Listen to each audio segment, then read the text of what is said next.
जय मसीह की गुड मॉर्निंग। आज सुबह हमारे ध्यान को हम वचन की ओर लेकर जाएंगे। पिछले 2 दिनों से हम लोग गलातियों की पत्री अध्याय 5 आयत 22 और 23 पर मनन कर रहे थे और आज भी हम लोग इसी आयत को पढ़ेंगे। गलातियों 5 का 22 और 23, गलेशियंस 5, 22 एंड 23। यहाँ पर हम पढ़ते हैं, पर आत्मा का फल तो प्रेम, आनंद, शांति, धीरज, कृपा, भलाई, विश्वास, नम्रता और संयम है। कल हम लोग प्रेम के बारे में सीख रहे थे कि हमें किससे प्रेम करना चाहिए, कैसे प्रेम करना चाहिए। आज हम लोग आनंद, इस गुण के बारे में सीखने जा रहे हैं। शुरू करने से पहले हम अपने आप से पूछे, क्या मैं आनंदित हूँ? तो हमारा जवाब क्या है? बहुत से वक्त लोग आनंद और खुशी में कंफ्यूज हो जाते हैं। उसके बीच का अंतर समझना थोड़ा मुश्किल है। खुशी परिस्थितियों पर निर्भर है।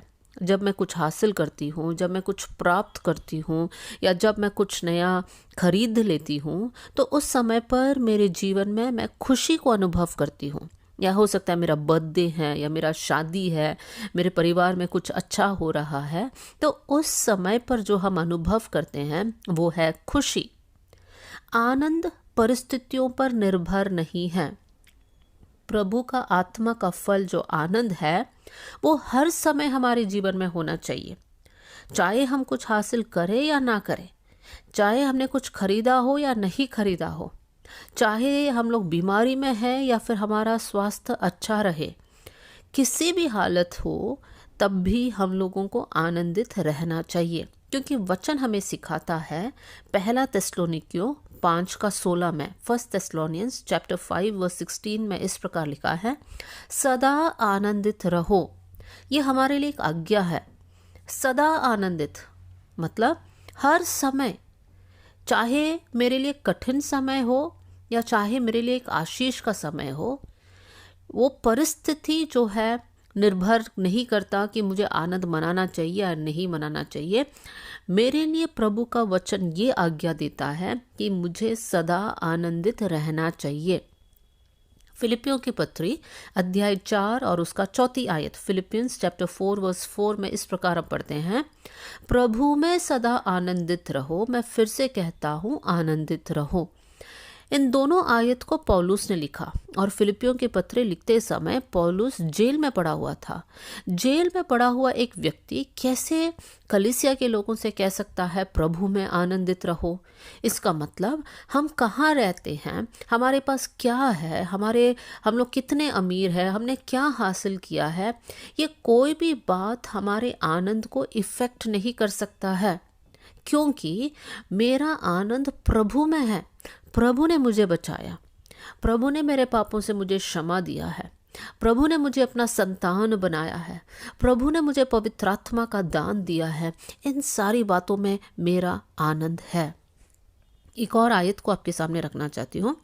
भजन संहिता अध्याय 16 और आयत 11, साम्स चैप्टर 16 वर्स 11। यहाँ पर हम पढ़ते हैं, तेरे निकट आनंद की भरपूरी है।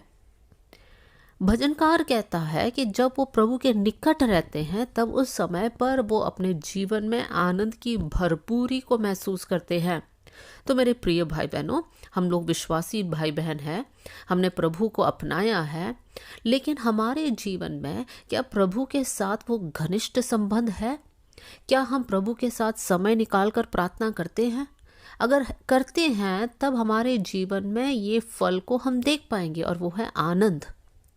अगर हम प्रभु के साथ समय नहीं बिताते हैं, हम प्रार्थना नहीं करते हैं, वचन नहीं पढ़ते हैं, तो हमारे अंदर आनंद नहीं होगा। हमारे अंदर चिंता होगा, हमारे अंदर टेंशन्स होंगे, हमारा मन व्याकुल रहेगा।